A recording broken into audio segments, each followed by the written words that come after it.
आज आए हैं घर पे, लेकिन मोबाइल में हम लोग देख रहे हैं, देखते देखते आंखों में आंसू आ जा रहा है। कोई भी देख रहा है ऐसी घटना जो हुई है ना, कोई भी देख रहा है, आंखों में आंसू आ जा रहा जो है। कार्रवाई होनी है वो तो जिंदा तो है, जिंदा तो रहेंगे, लेकिन जो खत्म हो गया है वो तो वापस नहीं आने वाला से है। नहीं देखा गया, जमीन तो यहीं रह गई, लेकिन अब तो नहीं लौट के वापस आएगा। दोस्तों, पूर्वांचल युग जौनपुर में आप सभी का बहुत बहुत स्वागत है। दोस्तों, आज मेरी उपस्थिति अनुराग यादव के घर पे है और बात करें कि अनुराग हर किसी के ज़ुबान पे चल रहा है। अनुराग की चर्चा पूरे जनपद में हो रही है, पूरे देश में हो रही है, पूरे प्रदेश में हो रही है। और बता दें आपको कि एक होनहार ताइक्वांडो का खिलाड़ी अनुराग यादव था, जो एक देश के लिए, अपने परिवार के लिए, अपने माता पिता के लिए कुछ करने का जज्बा रखता था। अभी हाल ही में वह इंटरनेशनल रैंक पर जो है कांस्य पदक भी जीता था और अपने देश के लिए एक अभिन्न छाप छोड़ने वाला था। इस तरह से कहें कि ज़मीनी विवाद ने ले ली अनुराग की जान। तो ऐसे में तमाम गांव के लोग हैं और इनसे भी जानते हैं आखिरकार इनके यहाँ आए हैं और क्या सुन करके आए हैं, क्या जान करके आए हैं। क्या नाम है आपका? प्रभुनाथ यादव। अच्छा प्रभुनाथ जी, कहाँ मकान पड़ेगा? हमारा मकान जमैथा गाँव में पड़ता। अच्छा, यहाँ रिलेशन में आए हैं। तो अनुराग को आप देखे थे? अनुराग को साक्षात तो नहीं देखे थे, यह है कि फोटो वगैरह में देखे हैं। हाँ। अनुराग के विषय में आप सुने थे कि क्या है? अनुराग एक होनहार बच्चा था और देश क्या, जिला क्या, देश के लिए भी कुछ करना चाहता था। इसी से उसके माता पिताजी किसी भी स्थिति में उसको आगे बढ़ाना चाहते थे। अच्छा, आज तो अनुराग इस दुनिया में नहीं रहा, लेकिन आप जैसे सीनियर लोग ये कहते हैं कि जब बाप की आंखों के सामने नौजवान बेटा चला जाता है तो उसकी पीड़ा बहुत कष्टदायक होती है। ऐसा भी है कि अब वो तो माँ बाप ही सब उस पीड़ा को समझ सकते हैं। और दूसरी चीज़ ये है कि ऐसी स्थिति में जो सरकार इसमें अपना चला रही है ये बदमाशों गुंडों के खिलाफ, ऐसी परिस्थिति में उसको वही इस्तेमाल करना चाहिए और इस परिवार को कम से कम एक नौकरी दें और पूरे परिवार की सुरक्षा की जिम्मेदारी लें।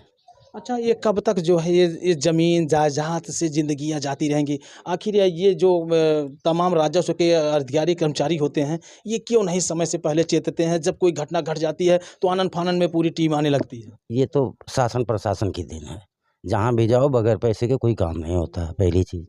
दूसरी चीज़ कि यह सीधे सीधे शासन प्रशासन की लापरवाही हो सकती है। अच्छा, आप तो इतने उम्र दराज हैं, आपको भी पता होगा कि ज़मीन जायदाद का मामला हर गांव गली कस्बों में रहता है और हर जगह रहता है भैया, लेकिन इस ढंग से नहीं लोग हैं ना, इस ढंग की वारदात नहीं होती है। लोग अपना एक साथ बैठ रहे हैं, उठ रहे हैं, मुकदमा लड़ रहे हैं, पंचायत होती है, कई माध्यम है उसके ना। अच्छा, अब जैसे यहाँ के ग्राम प्रधान का भी कहना है कि जो आरोपी का घर बना है यह बंजर ज़मीन में है और घर बनाने के बाद भी अलग से ज़मीन जो है अपने कब्जे में लेना चाहता था, तो वो उसको जो है ये क्या पड़ी थी कि अनुराग के घर को भी अपने कब्जे में ले लें? ऐसा उसके पास कोई स्रोत नहीं था। पुअर आदमी, जिसको गरीब आदमी कहते हैं, वो गरीब आदमी था। किसी ढंग से माता पिता परिवार चला रहे थे और बच्चे पढ़ रहे थे, आगे बढ़ रहे थे। वो भी इन लोगों से नहीं देखा गया, जमीन तो यहीं रह गई, लेकिन अब तो नहीं लौट के वापस आएगा। इसलिए इसके बारे में शासन को कुछ चाहिए। अच्छा, ये जैसे जिस तरह से आज घटना घटी है ये कबीरुद्दीनपुर जनपद जौनपुर उत्तर प्रदेश में, क्या ऐसी घटना पहले कभी आपने देखी है अपनी आंखों से? नहीं, कभी नहीं देखी ऐसी घटना, और वो भी जमीन के विवाद में ऐसी वारदात मैंने कभी नहीं देखा है। ये पहली वारदात देखा गया है। दुर्भाग्य ही है जनपद जौनपुर। ये जौनपुर का सबसे बड़ा दुर्भाग्य है। क्या नाम है आपका? मेरा नाम राधेश्याम यादव है। अच्छा राधेश्याम जी, आप रिलेशन में हैं कि? रिलेशन में नहीं, हम लोग गांव के जो है कि यहाँ पड़ोसी हैं, सुने हैं भाई, तो ऐसा में हम लोग दुख में आए हैं थोड़ा कि चलो थोड़ा देख के आते हैं भाई कैसा क्या माहौल है।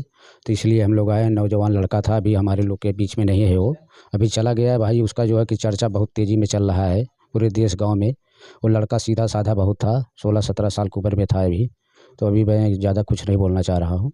जैसे ग्राम प्रधान भी खुलेआम बोल रहे हैं कि जब तक ये मकान गिरेगा नहीं अब आरोपियों का, अपराधियों का, तब तक मैं शांत नहीं बैठ। बिल्कुल गिरना चाहिए, क्योंकि गिरना चाहिए। अभी तक कार्रवाई जो है कि 3 दिन का समय लिया गया था प्रशासन से, अभी 3 या 4-5 दिन हो गया, अभी कुछ सुनवाई नहीं हुआ है। ये तो बिल्कुल है जायज़ है कि भाई अब तो बीच में नहीं है लड़का, वो चला गया, लेकिन उनके ऊपर कार्रवाई होनी चाहिए, न्याय दिलाना चाहिए अभी उनको। योगी सरकार को। अनुराग यादव जो है देश के लिए कुछ करना चाहता था और वो इंटरनेशनल खिलाड़ी था और इंटरनेशनल रैंक पे उसने कांस्य पदक भी जीत करके लाया था और गरीबी की अवस्था में जी भी रहा था। तो वो फिर ये लोग ऐसा क्या कर दिए यार कि वो अनुराग यादव इनका दुश्मन बन गया? दुश्मन बन गया क्या है कि अभी भाई जो है कि अभी बता रहे हैं लोग कि जो कि लफड़ा ये चल रहा था 26-27 साल से। अभी जो है कि छोटा लड़का एक ही लड़का 5 बहन में एक ही भाई था, उसको जो है कि मारना नहीं चाहिए था। अभी बैठ के पंचायत कर लिए होते, नहीं उसको पिताजी बाहर थे बुला लिए होते। और त्यौहार के दिन घटना घटी है, हम लोग भी सुने उस दिन, बहुत जो है तकलीफ हुआ हम लोगों को भी। 5 बहनों में एकलौता भाई था, एकलौता घर का चिराग। एकलौता चिराग था, वो भी नहीं रह गया अभी। अब आप सोचिए कि उसके ऊपर क्या बीत होगी, उस माँ के ऊपर, उस बहन के ऊपर, उस पिता के ऊपर। वही चीज़ है ना भाई। अब तो हम लोग देख रहे हैं, हम लोग तो अभी आज आए हैं घर पे, लेकिन मोबाइल में हम लोग देख रहे हैं, देखते देखते आंखों में आंसू आ जा रहा है। कोई भी देख रहा है ऐसी घटना जो हुई है ना, कोई भी देख रहा है आंखों में आंसू आ जा रहा है, क्योंकि नौजवान लड़का एक गया है गाँव का। देखिए तो जैसे जो है क्या ये जो इस समय जो प्रक्रिया चल रही है, इस तरह से अगर प्रक्रिया चलती रही तो अनुराग यादव को न्याय मिल पाएगा? न्याय जो है कि अभी देखिए प्रशासन ने बोल के गए हैं, 3-4 दिन 5 दिन का समय लिए हैं। अभी देख लेते हैं 2-1 दिन और जो है कि। तो अभी अनुराग के घर पे जो है एक और आए हैं सांत्वना के लिए, उनके पिता का दुख बांटने के लिए। आइए जानते हैं इनसे भी, कुछ सवाल जवाब करते हैं। क्या नाम है?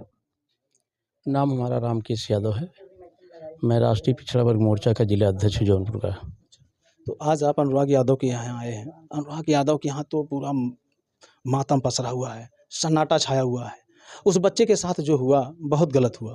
तो अभी तक आरोपियों में सिर्फ 3 लोगों की गिरफ्तारी हुई है। तो जिस तरह से गिरफ्तारी को दिखाया जा रहा है, क्या ये वाजिब है? अब ऐसा है कि जिस तरह से दिखाया जा रहा है, पहली बात तो बहुत दुर्भाग्यपूर्ण है। इतना अच्छा और खिलाड़ी, देश के लिए नाम रोशन करने वाला वह बालक था, जिससे समाज का, देश का नाम होता, परिवार का भी नाम होता। लेकिन इस प्रकार की जो जघन्य हत्या की गई है वह बहुत ही दुर्भाग्यपूर्ण है। और समय रहते प्रशासन और शासन इस पर पहले से ध्यान दिया होता तो हो सकता है ये घटना नहीं हो सकती भी थी। आज अनुराग जीवित होता। आज अनुराग जो है जीवित मिलता है। और ये घटना जो हुई है, ये घटना ये साबित करती है, इस घटना के पीछे जो सुनियोजित चाल से घटना की और कराई गई है, इस तरीके से कराई गई। ऐसा लगता है, ऐसा जो देखने से प्रतीत होता है।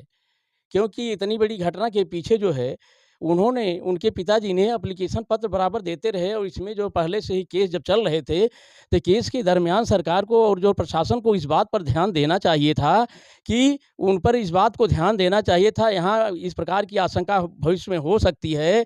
40 वर्षों से माने 40 वर्षों से चल रहे थे मामले, तो मामला जब चल रहा था तो इस मामले को संज्ञान में लेकर प्रशासन को जो है इस पर निगरानी करनी चाहिए थी। यदि प्रशासन जो है निगरानी किया होता तो आज इस प्रकार से जो है ये व्यवस्था न करनी पड़ती। जिस प्रकार से आज प्रशासन यहाँ दिखाई दे रहा है, आज क्या ज़रूरत है प्रशासन को दिखाई देने की?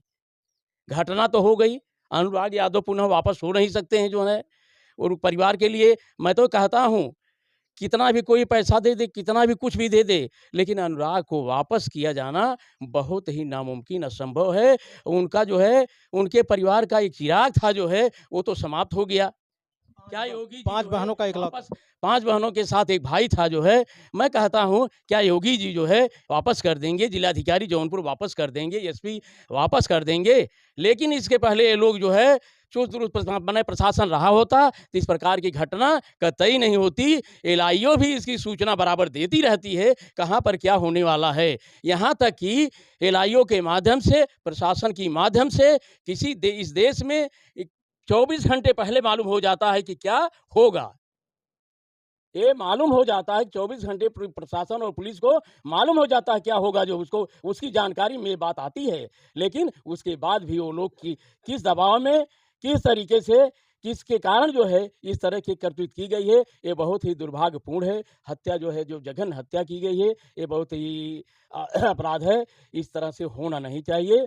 और मैं तो जैसे अगर देखा जाए तो इस समय जो जिसका नाम सुर्खियों में चल रहा था, राजेश यादव जो एसआई हैं, जिनकी पोस्टिंग झारखंड में बताई जा रही थी, फिर उसके बाद मेरठ में बताई जाती है, तो उन्होंने तो कल सरेंडर किया, समर्पण कर दिया है और अब कानून तो विधिक कार्रवाई कर रहा है। तो कहाँ क्या करना चाहेंगे? इस पर हम ये कहना चाहते हैं, कानूनी और विधिक कार्रवाई होती रहेगी जो है, लेकिन जो चला गया वो वापस तो होगा नहीं। कानूनी और विधिक कार्रवाई करते जो है, उन लोगों के साथ जो कार्रवाई होनी है वो तो ज़िंदा तो हैं, ज़िंदा तो रहेंगे, लेकिन जो खत्म हो गया है वो तो वापस नहीं आने वाला है। यही कानूनी विधिक कार्रवाई होती है। आप बने रहें हमारे चैनल के साथ, इसी तरह से हर खबरें आपको अपडेट करते रहेंगे। मिलते हैं किसी नेक्स्ट खबर नेक्स्ट वीडियो में, तब तक के लिए जय हिंद।